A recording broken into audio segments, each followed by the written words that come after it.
Okay. Okay. So I'm going to freak out like, what? yeah, yeah. So right, a little bit about me, just so you guys learn a little bit. My name is Alex. Go by Alex Alexander Hunter's full name. I've been at Intel about 3 years. It'll be 3 years in a month.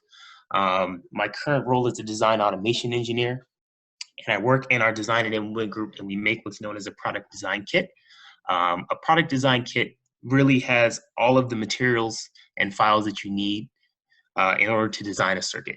I personally work with validating industry standard circuit simulation tools.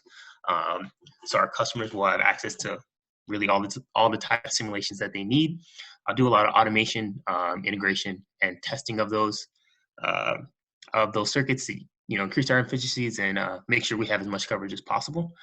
My background's in electrical engineering. I have a bachelor's and master's from UC Santa Barbara. I graduated in 2017. So I started working here right after I graduated.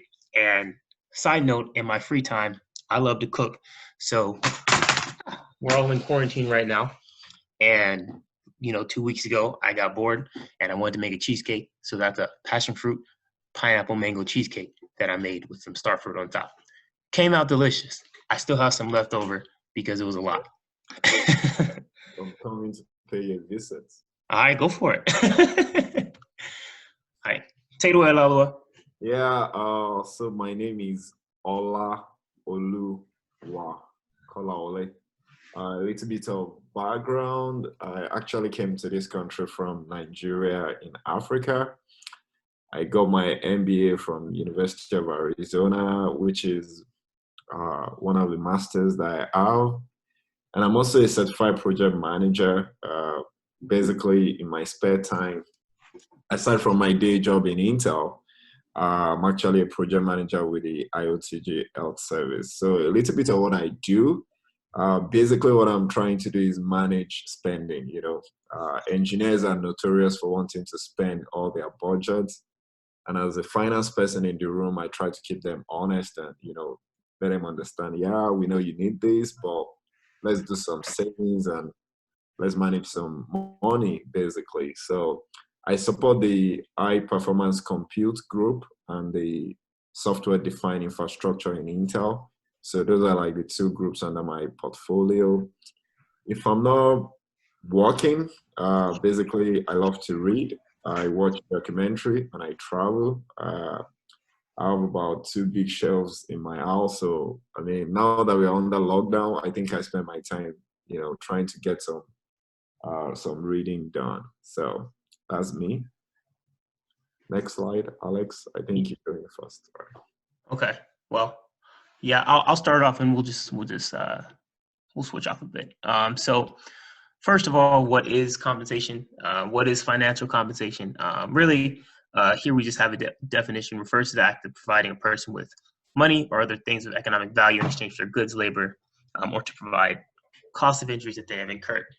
And I think one thing I want to emphasize here is I want to emphasize the word compensation as opposed to salary, because in the negotiation process, it is holistic. It is more than just the salary number. That's a big part of it, but there's a lot of other things. So we have some listed here: direct salary, sales commission, right? It's kind of performance based on the sales that you make in that company. Stock options. So I guess for stock options, you can get offered stock that will be available for you to keep within a couple of years of working within the company, and it's something that they can use to add to your compensation package. Different types of bonuses or incentive pay. Again, these are mostly performance-based or company-wide based.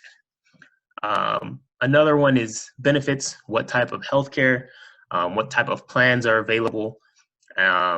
Non-monetary compensation. Recognition. Do you get to eat for free? Is travel included, when you're traveling for the company? And another one is a flexible work schedule. So you could have different types of work schedules. You could work 5 days a week. You could work 4 days a week with different hours, right? We'll go into a little bit these in the next steps inside of the actual negotiation process. So, Olaouwa, go ahead. So one of the key things is why is compensation important? Like I always tell people, right, it's more like a talent market right now, which means a lot of companies out there want to attract the best talents and they want to pay as much as they can for this. And this ties into, for some of you that will be going for an interview, you need to understand you have a leverage. I mean, if you're confident enough, the company wants you, you know. So why is compensation important? They want to attract the top talents. I'm sure it's not new that you get a job offer with a company and another company says, how much are they offering you? You know, we're going to double that, we're going to increase that, you know. So increase employee motivation. Uh, if they pay you well, they believe you're going to be motivated to show up and put in your best to drive the organization, right? Boost your loyalty, you know. If you're well paid and you're well taken care of, it might not necessarily be your base pay. It might actually be your healthcare package or something. You know, you're like, okay, I'm going to stay with this company for a while. I'm going to be here for a long time because of this benefit, right? It also increased productivity and profitability because what you do, whether you don't know or you do, is the fact that you are driving the organization profitability. So they want to invest in their staff, not because they love you so much, but because you really affect the bottom line, basically. So they're going to put money, give you good benefit, give you good pay, and you know, leave and all those things. Job satisfaction, you want to make sure people are happy. Low turnover and absenteeism. You know, basically you want to come to work because of the pay. Uh, there's a whole lot of things you need, but we're just looking at compensation. There's a whole lot of things you need to be satisfied at your job more than just the compensation package. But strictly speaking, if you get good paying job, most times you would love to go to work. Yeah. Any question? Okay. There's no questions so far. We'll I actually continue. have a question. Oh, go ahead. Yeah, so you mentioned like companies possibly asking about what salaries you're offered at other companies, and I was wondering, is there a way for companies to actually verify or check what salaries companies are offering you? You know, in all honesty, I've had people tell me I just told them a number. It could be very risky because I would advise you to tell them whatever it is you're being offered and be honest about it because you don't want to put yourself in a very, you never can know who the HR or the manager that is interviewing you knows in the other company to find out whether or not you're lying about what they actually pay in those companies. You know, the guy might not know the exact, but he could find out the range. So if for my pay in Intel, the range is 60,000, just an example. Then I go get a job in Microsoft and I'm like, yeah, Intel is going to pay me 120. You know, that's just like way out of the ballpark. If the guy wants to know, Yeah, that makes sense. so just be very careful how honest advice, be honest with them. You know, the other reason why you think you deserve more, not necessarily because the company is paying you less than or more and you think they should pay you more. You could tell them I deserve I what this amount. I've had people go to interview with that mindset too. Okay, thank you. Yeah. Okay. Okay. So I think one thing that's really important with this entire conversation in salary is, you know, how do we do it, right? So there's a couple things. There's a couple things that you need to know. So the first one is, sorry about that. I think something is going on with my phone. Okay. So first, you want to come in with some research of what you're expecting to be paid. I'll use myself for an example. If you have an electrical engineering degree and you're coming out, let's say the expected range is $50,000 for a certain type of job of circuit design engineer. There's not, the best resources that you have, as a student, or you can either go to Glassdoor or PayScale or some other websites. Those are probably two big ones that will give you ballparks for companies and what they pay. So you can go look up Intel, you can go look up Microsoft, you can go look up Facebook, You know, you can go look up Honeywell, whatever company you're kind of in that ballpark for. You could look up and find some kind of range, so you at least have some idea. That way, when you get to the negotiation process,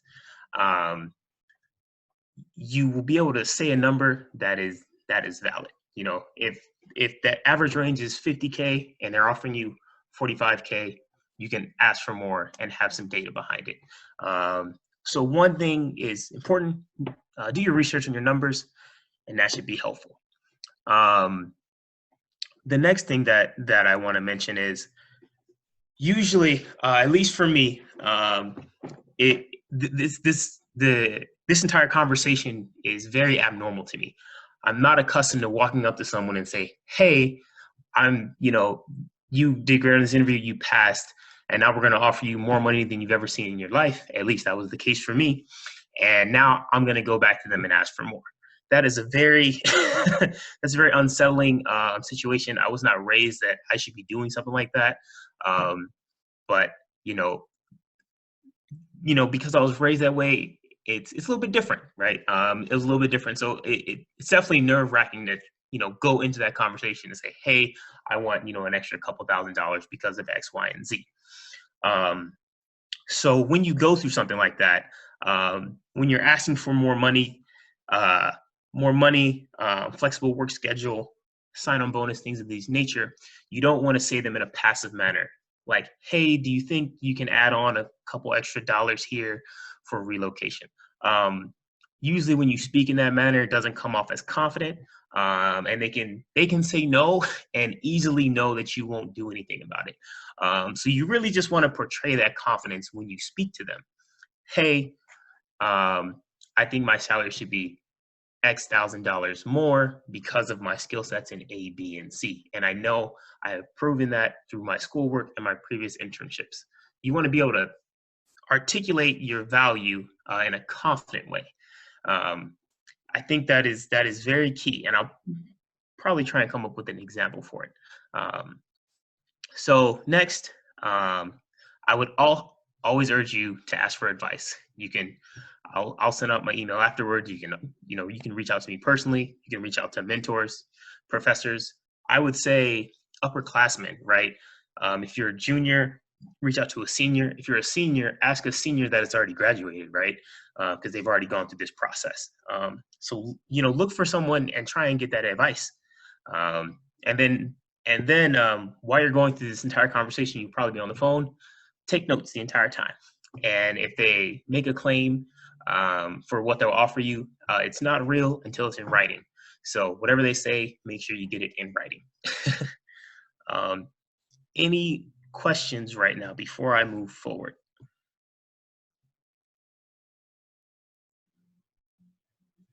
Okay, going on. Okay, Olaouwa, I'll let you. So the other thing that is important when you're talking about salary negotiation is you need to follow up. So how do I mean by following up?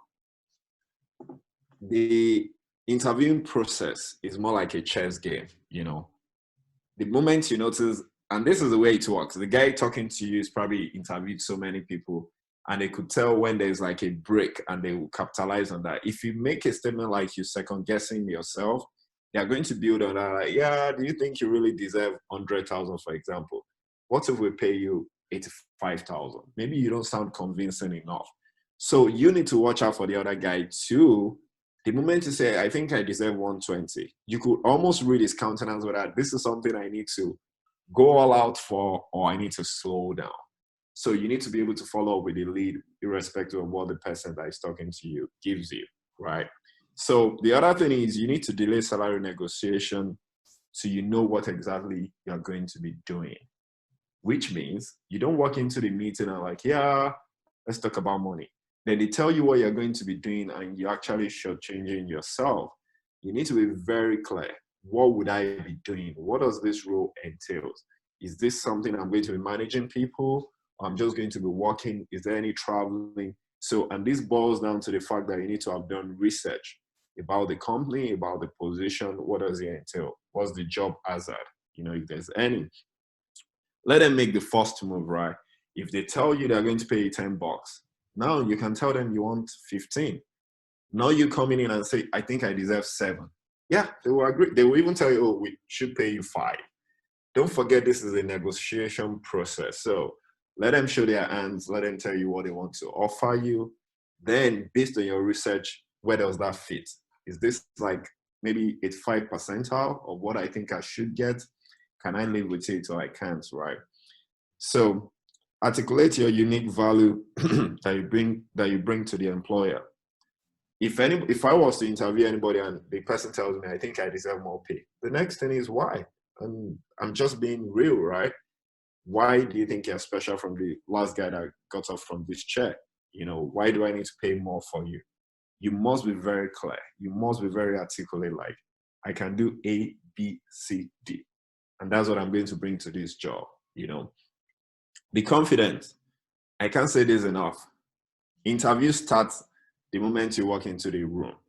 The moment you show up in front of the receptionist. I'm telling you, the way you dress, the way you carry yourself, how do you look? Are you looking alive? Are you looking like, yeah, I'm the best thing that is going to happen to this company?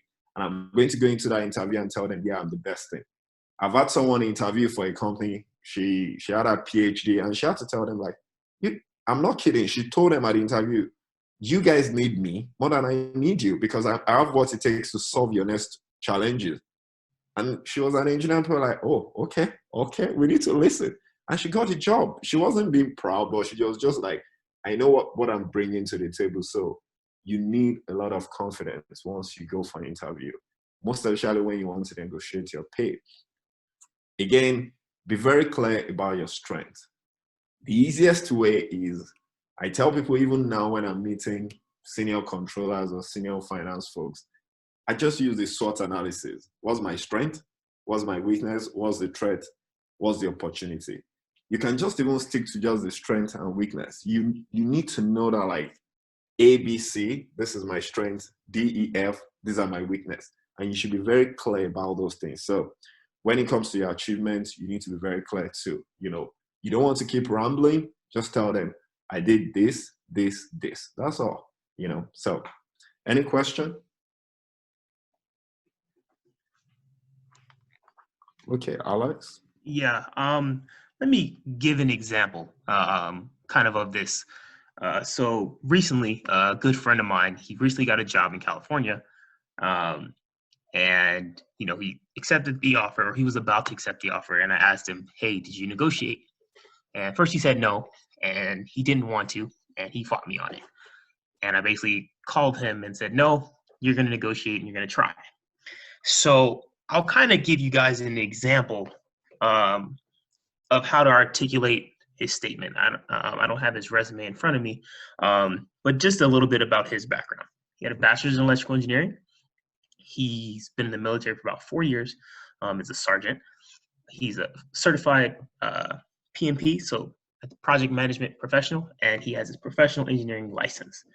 And I'll probably say one career highlight is that he managed millions of dollars, you know, for his platoon, right?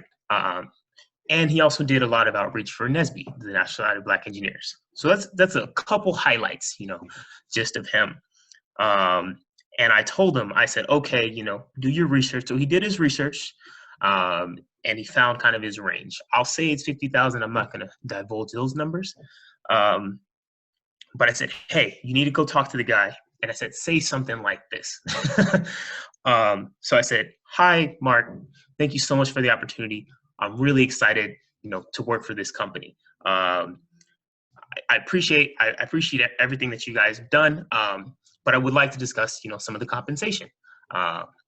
So one thing, you know, I see the base salary is 50,000 here, and I believe I'm worth the higher end on this spectrum. So I believe that should be increased to around. I believe that should be increased, right? And I would look for that maximum. In this case, it would be about 55,000.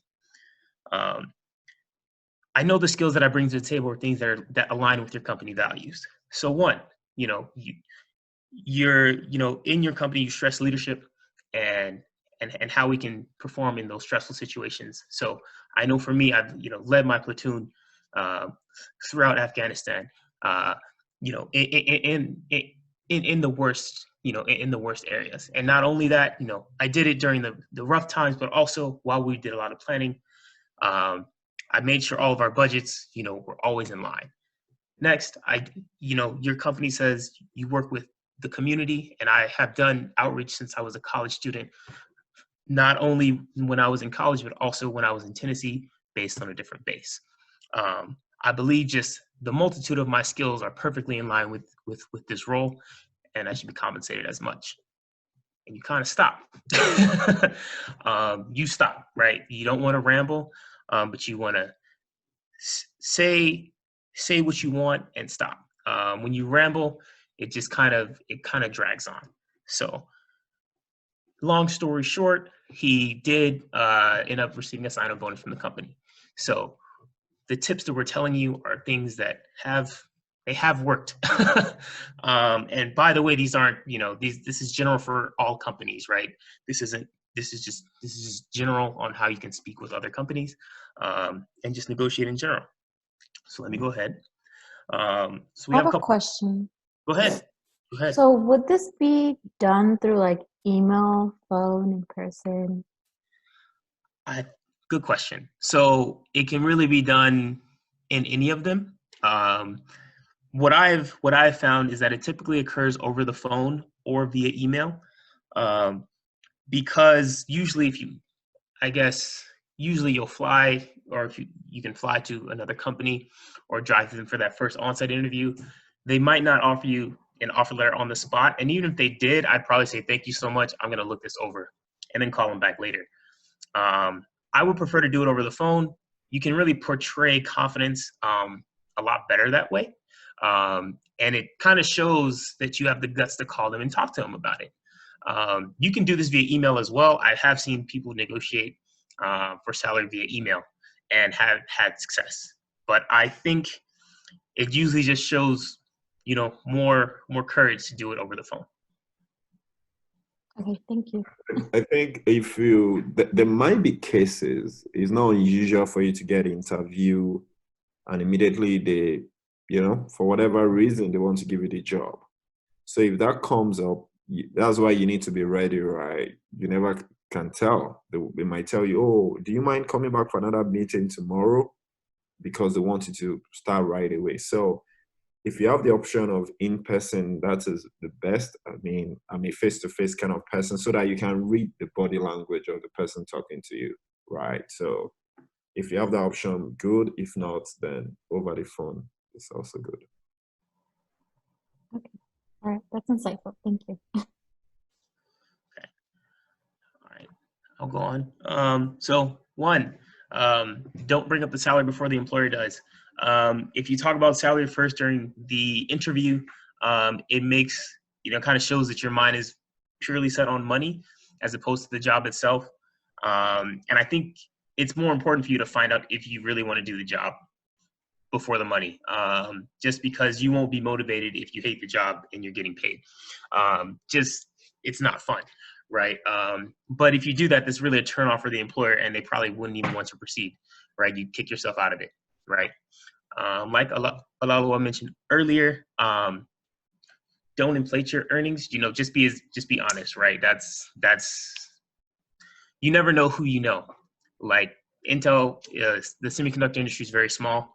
So if I'm working, at Samsung, HR might know someone at Samsung, right? or at some other company like that. So you never know what could happen there. And some of these other ones, right? Don't be unprepared. That sounds terrible. Don't go into if you go in there and you're not prepared on what you're speaking about, it will show really easily. You don't want to run into that mistake. And I would say don't rush into the conversation. I think that's a good one as well. But I think one thing that's important is right before you begin the conversation, emphasize on how excited you are for the position and working with the team and the company. I think showing your enthusiasm on what you want to do is very important.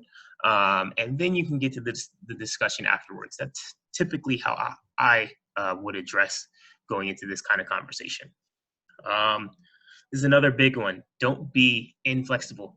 If you're inflexible, that's probably the only instances where I've heard of someone getting a job offer rescinded, is because they say, I feel like I should be getting paid 60,000 instead of 50,000, and that's that. One reason why that cannot happen sometimes is the person hiring you could be on a budget constraint, and they literally just cannot move that even if they wanted to, because they have constraints as well. This is a negotiation process, right? We want to find out what works for you and what works for them, and find the best thing in the middle, right? So both sides got to give a little bit, right? If you're too stern on that, then you could shoot yourself in the foot. Like we mentioned here, I guess, yeah, don't over apologize. We want to show confidence. We don't want to be very passive with our speech. We want to be confident and articulate our value. I cannot stress that enough. Just be confident, when you convey what you want. Another one is, don't be overly aggressive in negotiating the salary. So you could really, let's say you get the hang of this, and you could really pull that recruiter very hard, to try and to squeeze everything you can out of them. You can still get the job at that point, but that might tarnish the relationship a little bit before you get started. One consequence of that is maybe you do go in, right? And then since you negotiated so hard, they're going to have an exceptionally high bar for you to achieve. And it might be near impossible, right? And then now you've kind of shot yourself in the foot going forward, for the future, because you might have set, remarks so high that you virtually won't be able to make them. You still need to work with these people, right? So you don't want to start the relationship off on the wrong foot. And then lastly, do not just focus on the salary. There's an entire compensation package that you can work on. So some of the other things that we mentioned: sign-on bonus, stock options, flexible work schedule, commuter benefits. So flexible work schedule, let's say you work at a company and you want to work 9 hours a day and get every other Friday off. Some companies do that, some companies don't, but you never know unless you ask. Another one that commuter benefits. If they have you drive a lot, do you get reimbursed on gas, right? Or will they pay, or do they have a van pool or some other way to commute so you don't have to drive? There's a number of things that are on the table for negotiation that you want to discuss, and it's not purely the salary. In fact, some companies will offer sign-on bonuses instead of salary base changes. So look at all your options on the table. That's really what I'm trying to convey. Any questions? Okay, next slide. Go for it, Olaouwa. Yeah, so just to wrap this whole thing up, some of the best known method is do your research, please. Don't just show up at the interview and you don't even know what the role is about. Do your research about the company, If you're an engineer, do your research about their problems, do your research about their strengths, know the company. You don't need to read anything extensively, but because a lot of time in the interview, the question of, do you have any question for me, is an opportunity for you to show what you know.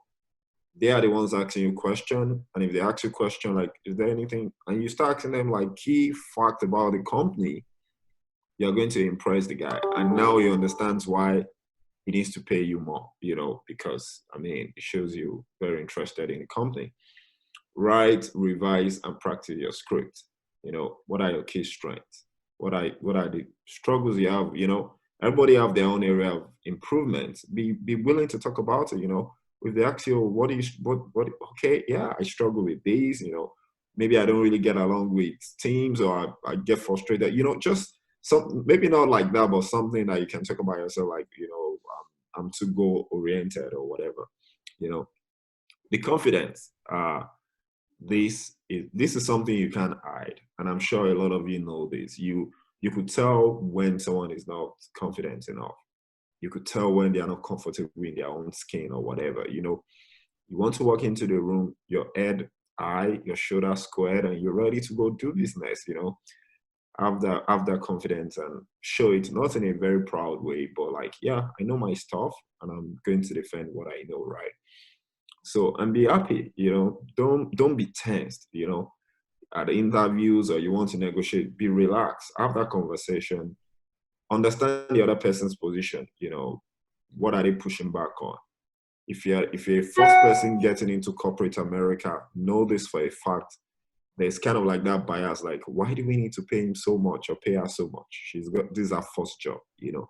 So be ready for all those things and just find the middle ground for yourself, and then, right, know when to push and when to back off. You know, like Alex said, be able to read, you know, the tone of their voice. You know, are they sounding very happy when I talk about the pay? Or the guy just like, oh, what are you talking about? You know, pay attention to those details. Be professional, even if you decline the offer, or even if they don't give you the job, reach out to them and just say, thank you. It was an honor, you know, interviewing with you guys. Or, you know, keep it that way. You want to build a relationship and you don't want to put all your cards on the table like, I'm so mad with this company. No.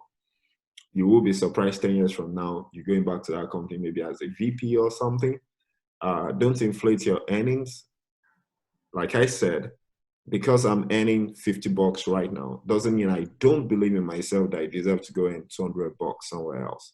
So it's not necessarily how much they are paying me now that will determine if I'm going to go get another job. I'm not going to be negotiating for what I'm being paid now. I'm going to be negotiating for what I think I could deliver, right? Don't be all prepared. And that's one of the things I said, right? Do your research. Please, please, please, please do your research. If you're thinking you're going to go into an interview and negotiate pay, do your research, because if you don't, there's no way you're going to convince anybody to add $1 to whatever they offer you, right? Don't just look at the salary. I think Alex touched on that. Look at the big picture, you know. How does this align to my career? Interview are for jobs. Career is the summation of everything. So where I am right now, where I need to get to, how does this align? Even if they don't pay me what I think I deserve, is a win-win situation for you. You're going to learn, you know, and you're going to put it on your resume, then you go get paid, you know, probably somewhere else you get. So these are some of the best known methods that we think you should pay attention to, and then go negotiate your compensation. Any question? I think this is the last slide. Yeah, I think this is the end of our presentation here. Yeah, what questions do you guys have, or do you have any questions? I have another question. I didn't know whether we even let them introduce themselves. I think we introduced. Did you? I did not go through that, but we should. There's only 10 of us on the call, so I don't think it's a bad idea. I think 18 of us, if I'm not mistaken. Yeah. Go ahead with I have a question. Right. Oh, okay. So do you guys have any tips for negotiating stock options? Because salaries, it makes sense because it's like numbers we can understand, but I feel like stocks are always a bit vague because it's not something we really learn about. I think if I could jump in, I think for stock options, you might be your wiggle room might be kind of restricted, because I mean, you get both of you, the company and yourself, you guys are betting against the future, right? So I'm not sure you'll be able to negotiate, but if you feel, again, they offer me 10 stocks of maybe Amazon, I think I deserve 15. Talk about it. I mean, pushback is fine, right? But you might, because some companies would even give you stock option until after a year that you started working. Yeah, that makes sense. Yeah. So let me jump in on that a little bit. I think companies negotiate with stock options depending on the size of the company. I know for startups, sometimes, you know, you will receive a lower salary and, you know, a lot of stock, but it doesn't mean anything yet because the company has not gone public yet. So you could be in a situation like that. And sometimes in that case, maybe you can negotiate for less stock options and more base salary, or more base salary, or more stock options and less base salary. But again, the same principles apply, right? Speak on your contributions and how you will have that impact, and then state your value pretty much. Yeah. Okay, thank you. Also, what was your name, by the way? My name's Unique. Unique. Yeah. Okay. I mean, since you guys are in ASU, I'll be curious to know, are you guys an engineer, business? I want to know how many business people are in the house that, you know, that speak my language and not Alex's language. Who are the business folks in the house? I think I've only had, let me see, maybe I start calling people by name. Any other question, please? Could you guys talk about your own experience negotiating your salaries? Because I know you touched a little bit on your friend who was in the military, but kind of what's your experience with it? Okay. Alex, do you want to go first? I mean, yeah. I mean, I can go first. I'll just take it away afterwards. So for me, yeah, I negotiated when I was with Intel. At least my situation was I got 2 job offers at the same time. I actually had a job offer while I was interviewing with Intel, and they accelerated the interview process. It was at Lockheed Martin in the Bay Area. Again, so I had never done this before, but I kind of followed these BCAMs, right? I was doing my research, and I kind of had my little plan. I said, okay, I'm going to get paid, extra couple thousand more dollars because A, B, and C. My negotiation kind of went, I would say, in 2 acts, two steps. So first, I talked to HR about the negotiation, and I said, hey, I feel like I should be compensated more based on my skill sets. So I said, one, I know there are very few Black engineers with master's degrees, and I know that's a part of your company mission to expand your diversity. And I know I'm a unique fit for that. Not only do I fit that profile, but I've also done outreach at my university for the past 5 years. And I did it as a vice president, as well as being a graduate student mentor for SHPE and NSBE during my time as a student. I know I have a proven track record of success because both of my internships both wanted me back to hire. And I excelled in both roles, although they were very different. So I have the knowledge behind excelling in the workplace. And I think I said something along the lines of that on the first one. And then they went and talked to HR, and then it came back and they offered a sign-on bonus. And I was like, this is kind of okay, but I was looking for a base salary increase. So I said, okay, now what? I used all my stuff. I used all my stuff. I used all my points. So I said, I have my value.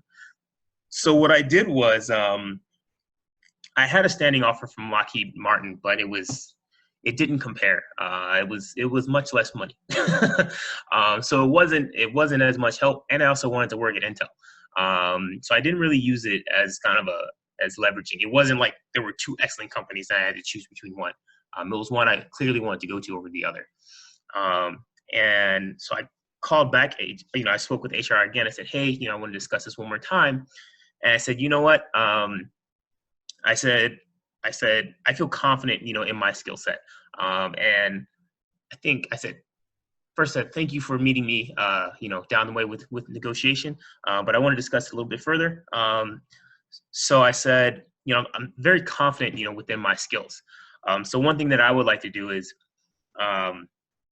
if it's not possible, I said, I want to establish my goals when I first joined the company within 6 months. And in 6 months, I want to have this discussion again based on the goals that we established right now when I start.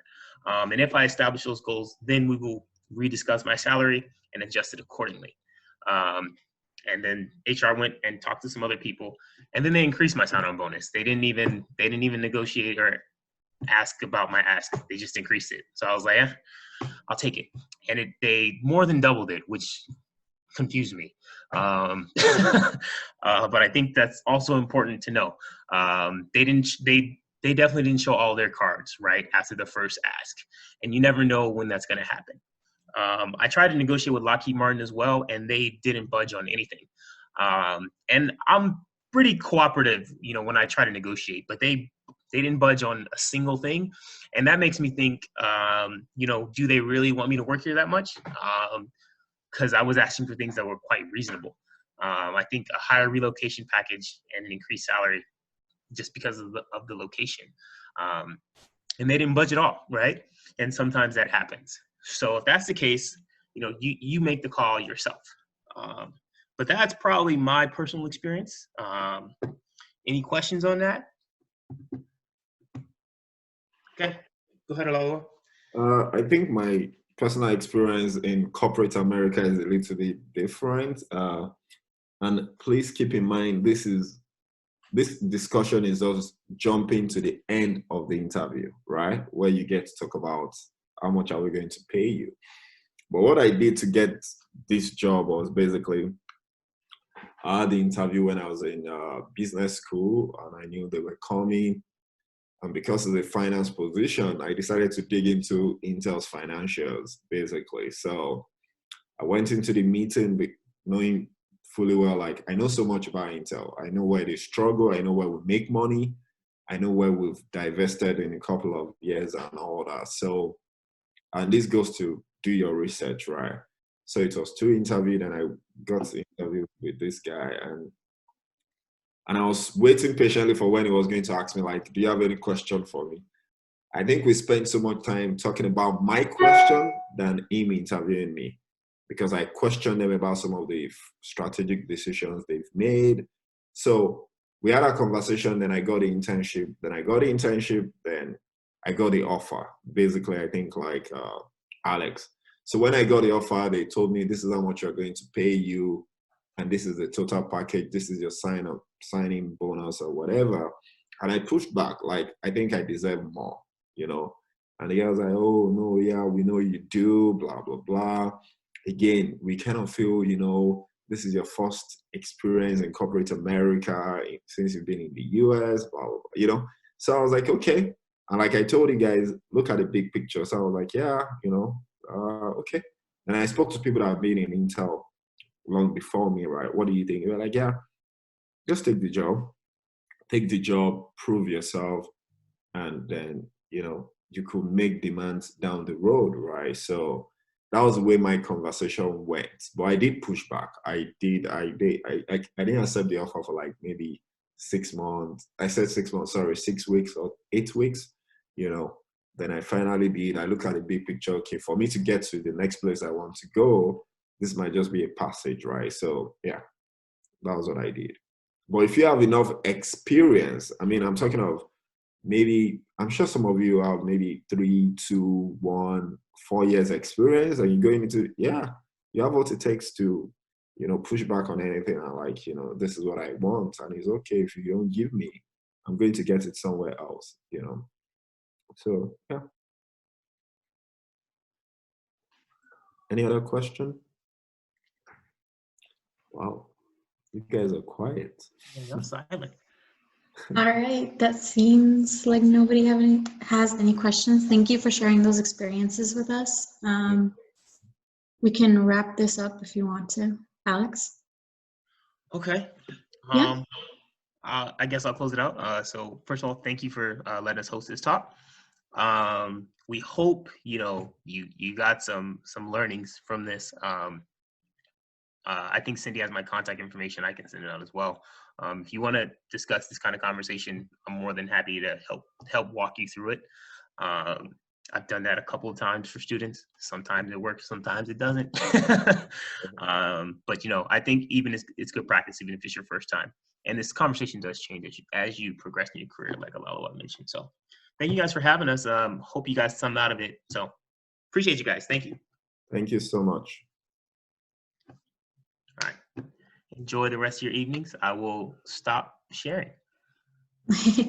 All right. Thank you, Alex. Thank you.